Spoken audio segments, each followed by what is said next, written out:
Alors, on aura de nombreuses histoires qui décrivent ces différentes illusions-là qui nous accablent et nous empêchent de voir qui on est véritablement. On va commencer par l'histoire du sage qui s'appelle Ashtavakra. Ashtavakra signifie celui qui est courbé de 8 façons. C'est un sage qui était tellement tordu, le corps tout tordu, qui semblait être tordu en 8. Et il était dans la cour d'un grand roi, il y avait une grande discussion parmi les sages. Et il posait des questions philosophiques et à un moment donné, une personne pouvait répondre à une des questions.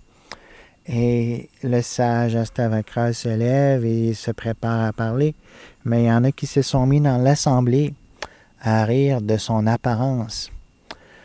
Alors, Ashtavakra, il dit, ceux qui rient de mon apparence sont comme des cordonniers, ils ne sont pas des sages. Alors, que signifient ces paroles qui peuvent nous sembler énigmatiques? C'est qu'un cordonnier, il va tanner le cuir, il va travailler avec le cuir, et la peau, c'est une forme de cuir. Alors, lorsqu'on se contente qu'à de regarder l'aspect extérieur, l'aspect superficiel de la peau, on peut ne pas comprendre la vérité fondamentale, ce qui est intérieur, ce qui est le plus important. Alors voilà une des raisons pour lesquelles c'est très difficile de se connaître. On ne juge souvent que les aspects superficiels sans aller à l'essentiel, au substantiel. Dans les traditions de la sagesse, ce qui est substantiel, ce n'est pas le corps extérieur, l'apparence extérieure, mais l'âme qui est intérieure.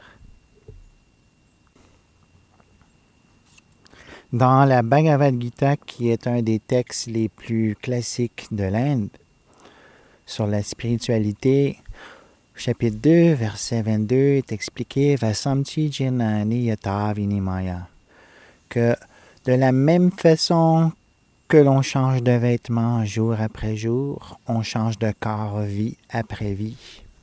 Mais l'âme n'est pas affectée par le changement de corps, pas plus qu'un changement de vêtements peut affecter le corps d'une personne.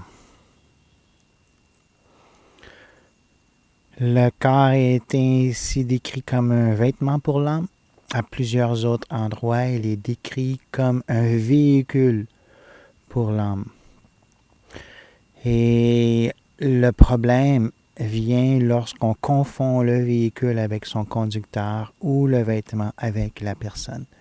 La personne est beaucoup plus que simplement son vêtement et son véhicule, mais dans l'illusion matérialiste qui enchaîne l'âme et lui donne une vision réductrice et limitée, on s'imagine qu'on est limité à ces choses matérielles-là.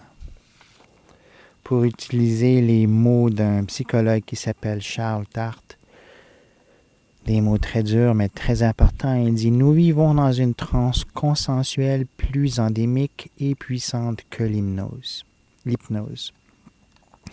Alors, en hypnose, on fait des choses inconscientes et dans la situation matérielle dans laquelle l'âme est placée en ce qu'on expérimente la plupart du temps, on est tellement convaincu qu'on est devenu quelque chose de matériel que c'est plus fort que toutes les hypnoses, comme l'explique Charles Tart.